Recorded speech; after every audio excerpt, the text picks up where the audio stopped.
परम प्रेममय श्री श्री ठाकुर परमरथ जगज्जननी श्री श्री वर्मा परम पूज्यपाद जुगाचार्य श्री श्री वर्दा आजिर पूज्यपाद श्री श्री आचार्य देवଙ୍କ श्री चरण कमल अनंत कोटि प्रणाम निवेदन करुछि। सभी गुरु परिवारଙ୍କ श्री चरण मध्य अनंत कोटि प्रणाम निवेदन करुछि। मोर ये भिडियो देखुथिबा प्रत्येक गुरु भाई और माँ मानकु अंतरर आनंदित जय गुरु। मोर प्रत्येक श्रोता बंधु मानकु जो मैंने भी मो भिडियो देखुचंती शुणुचंती से समस्त को अंतरर आनंदित जय गुरु। सबुदिन पर आज यही शुभ दिन आउ एक सुंदर विषय श्री श्री ठाकुरंकर आलोचना करिबा। आलोचनाटी आसीची कथा प्रसंग पुस्तक श्री श्री ठाकुर किपरि भावरे तांको प्रश्नर उत्तर प्रत्यक्ष भावरे देइचंती मुदा आपणक सामने आलोचना करबाकू जाउची। श्री श्री ठाकुर को जड़े भक्त प्रश्न पचारुचंती, अच्छा नाम करबा कथा जे आपण कहिले शास्त्र रे तो अनेक रकम बीज मंत्र अछि, केउ नाम बा की नाम जप करबा सर्वठारु बा सबुठारु अधिक फलप्रद हुए।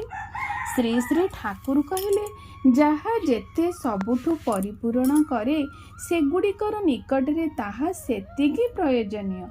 जेउठारे देखिबू तोर जेते जहा किछि परिपूर्ण होई उछुली अबाध हेउछि तो निकटरे ताहा श्रेय और श्रेष्ठ। आउ एई दर्शन जहा कि तते किंबा दुनिया को परिपूर्ण करिपारे ताहा जेउठी बा जहाठारे घटिअछि तांकर नाम सेही नामर वाचक बा प्रकाशक हेउचंती से निजे हेउचंती तोर चरणीर गंतव्य। जदि तोर अनुरक्ति को तांकठारे नियोजित करू ताहेले तो सर्वत भावरे तांक पाखको जाई पारिबु। जहां को देई तोर दुनियार किंबा सारा दुनियार जहा किछि चातुर्य आउ तार कौशल चरित्रगत व्याख्या भावरे विकृत सामंजस्य व समाधान विवृत भावरे सामंजस्य और समाधान हुए तांक निकटरे दुनियाटा दर्शन देई सेहीपरि होई फुटी उठिछि। आउ एही सब जहा किछि तांक निकटरे फुटी उठिछि से हेउचंती ताहार अर्थ कथार माने हेउछि एही सबगुड़िक तांकठी गमन करे तांक विवृत्तिर भीतर देई सामंजस्यर भीतर देई समाधानर भीतर देई मनुष्यर चलनर पथरे गंतव्यर दिगरे। तेणु से हेउचंती से समस्तंकर प्रतीक बा वाचक।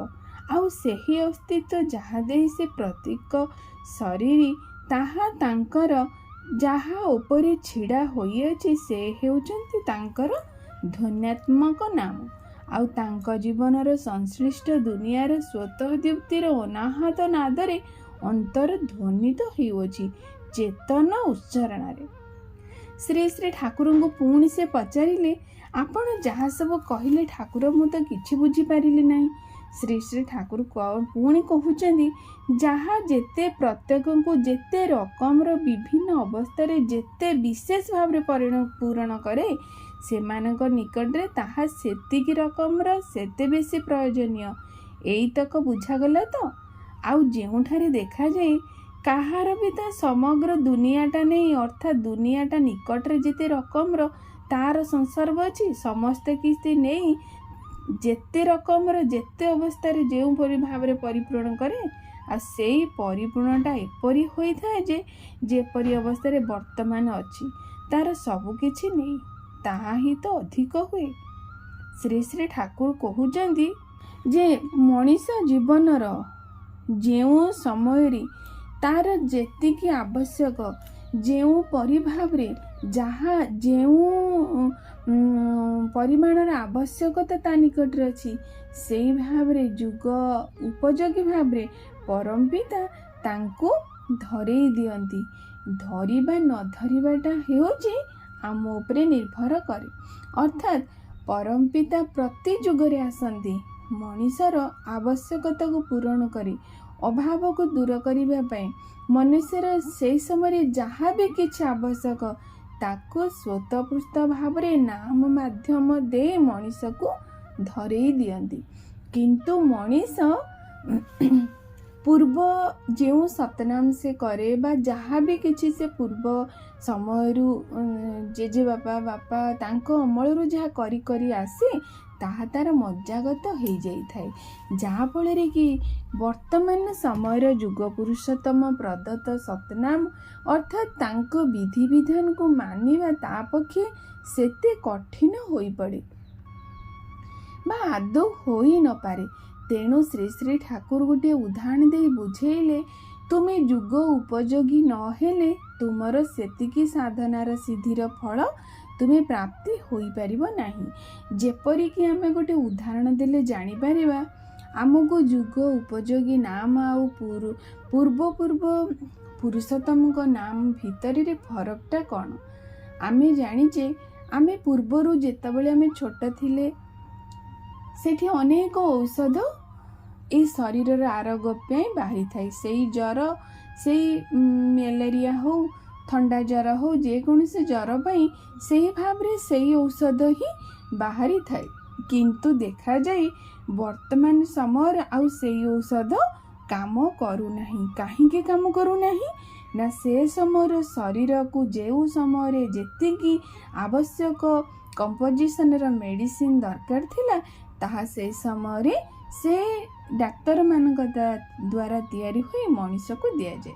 କିନ୍ତୁ ବର୍ତ୍ତମାନ ସମୟର ପରିବେଶ ପରିସ୍ଥିତି ମଣିଷର ପ୍ରକୃତିକୁ ନିର୍ଭର କରି ବା ପ୍ରକୃତିକୁ ଅନୁଧ୍ୟାନ କରି ତା ଅନୁଯାୟୀ ଔଷଧ ତାକୁ ପ୍ରୟୋଗ ଦିଆଯାଏ। ତେଣୁ ଯଦି ମଣିଷ ବର୍ତ୍ତମାନର ସେଇ ମେଡ଼ିସିନକୁ ସେ ବ୍ୟବହାର କରିବାକୁ ଅମଙ୍ଗ ହୁଏ, ପୂର୍ବର ସେହି ଔଷଧକୁ ସେ ନେଇ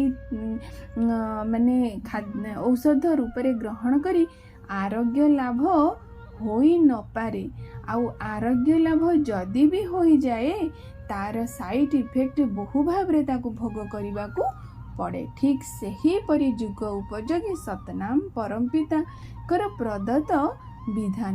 କାହିଁକି ନା ମଣିଷ ଯେତେବେଳେ ଯୁଗ ଉପଯୋଗୀ ବିଧାନ ଯେପରି ବର୍ତ୍ତମାନର ମେଡ଼ିସିନକୁ ସେ ଗ୍ରହଣ କରେ, ସେଇ ବର୍ତ୍ତମାନର ଶରୀରକୁ ଅନୁଧ୍ୟାନ କରି ବର୍ତ୍ତମାନର ପରିବେଶକୁ ଦେଖି ବର୍ତ୍ତମାନର ମଣିଷର ହାବ ଭାବ ଚାଲିଚଳନ ଶରୀରର ଗତିବିଧି ପ୍ରକୃତିକୁ ଦେଖି ଯେଉଁ ମେଡ଼ିସିନ ଡକ୍ଟରମାନେ ତିଆରି କରନ୍ତି ତାକୁ ଯଦି ମଣିଷ ଗ୍ରହଣ କରେ ତାହେଲେ ସେ ପ୍ରକୃତରେ ଆରୋଗ୍ୟ ଲାଭ କରିଦିଏ, ଆଉ କୌଣସି ସାଇଡ୍ ଇଫେକ୍ଟ ବିନା।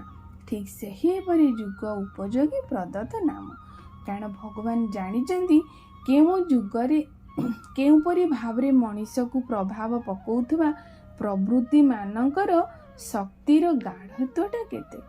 ଯଦି ମଣିଷ ସେ ଶକ୍ତିର ଗାଢ଼ତ୍ୱକୁ ଆଖି ଆଗରେ ରଖି ସେ ସତନାମକୁ ସେ ମନନ ଜପ ବା ବିଧାନ ଯାହା ବି ବର୍ତ୍ତମାନ ପୁରୁଷୋତ୍ତମଙ୍କର ବିଧାନ ଅଛି ଯଦି ନ ମାନିବ, ସେ କିନ୍ତୁ ତା ଜୀବନର ପ୍ରକୃତ ସିଦ୍ଧି ପାଇପାରିବ ନାହିଁ।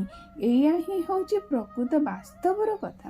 ତେଣୁ ଆମକୁ ଯୁଗ ଉପଯୋଗୀ ହେବାକୁ ପଡ଼ିବ। ଯୁଗ ଉପଯୋଗୀ ନହେଲେ ଆମେ ସେଇଭଳି ଭାବରେ ପଛରେ ରହିଯିବା। ଆମ ଜୀବନର ଆତ୍ମିକ ଉନ୍ନତି କୌଣସି ଭାବରେ ଆମେ ସେଇ ଭାବରେ କରିପାରିବା ନାହିଁ, ଆଉ ପ୍ରକୃତ ଜୀବନର ସୁଖ ଶାନ୍ତି ଆନନ୍ଦରୁ ବହୁତ ଦୂରେଇ ଯିବା। ପ୍ରକୃତିରେ ଆଲୋଚନା ବିଷୟଟି ଅତ୍ୟନ୍ତ ମାର୍ମିକ, ତାକୁ ବୁଝିବାକୁ ପଡ଼ିବ। ସରଳ ଭାଷାରେ କହିବାକୁ ଗଲେ, ଯେଉଁ ଯୁଗରେ ଯେଉଁ ମତେ ପରମାନନ୍ଦ ଏ ଜଗତେ, ଯାହାକି ସେ ଭାଗବତରେ ଆମକୁ କହିଦେଇଛନ୍ତି, ଗୀତାରେ ମଧ୍ୟ କହିଦେଇଛନ୍ତି ଯେ ଯଦା ଯଦା ହି ଧର୍ମସ୍ୟ ଗ୍ଲାନିର୍ଭବତି ଭାରତ ଅଭ୍ୟୁତ୍ଥାନ ଅଧର୍ମସ୍ୟ ତଦାତ୍ମନି ସୃଜ୍ୟମ୍ୟହଂ ପରିତ୍ରାଣାୟ ସାଧୁନା ଧର୍ମ ସଂସ୍ଥାପନାର୍ଥାୟ ସମ୍ଭବାମି ଯୁଗେ ଯୁଗେ। ଯେଉଁ ସମୟରେ ଯେଉଁପରି ଭାବରେ ମଣିଷର କଳିର ପ୍ରଭାବକୁ କାଟିବା ପାଇଁ, ଦୁଷ୍କୃତମାନଙ୍କୁ ବିନାଶ କରିବା ପାଇଁ, ଧର୍ମର ସଂସ୍ଥାପନା କରିବା ପାଇଁ ମୋତେ ପ୍ରତି ଯୁଗରେ ଆସିବାକୁ ପଡ଼ିବ। ଏହା ହିଁ ହେଉଛି ତାଙ୍କର ଗୀତାର ବାଣୀ। ଭାଗବତର ତ ବାଣୀ ସେ କହିଦେଲେ, ଯୁଗକୁ ଯୁଗ ହିମନ୍ତେ ପରମାନନ୍ଦ ए जगते जुग को जुग परमानंद ए जगत रे आसीबाकू पड़िबे। से आसीबे सतनाम प्रदान करिवे आ सेई सतनाम को मनीष धरी ए संसार जो ज्वाला जंत्रणामय समुद्र को से लंघन अति सुंदर भाव रे करदे पारिबो। आशा करी आपण मानक आलोचनाटी अत्यंत प्रेरणादायी हो, आपण मानक जीवन रे आलोचना बहु परिवर्तन आणु। ଏହା ହିଁ ମୋର परम पिता श्रीचरण रे विनम्र निवेदन। सर्वशेष समस्तଙ୍କର मंगल प्रार्थना करी आजिर आलोचना एठी रखुची। जय गुरु।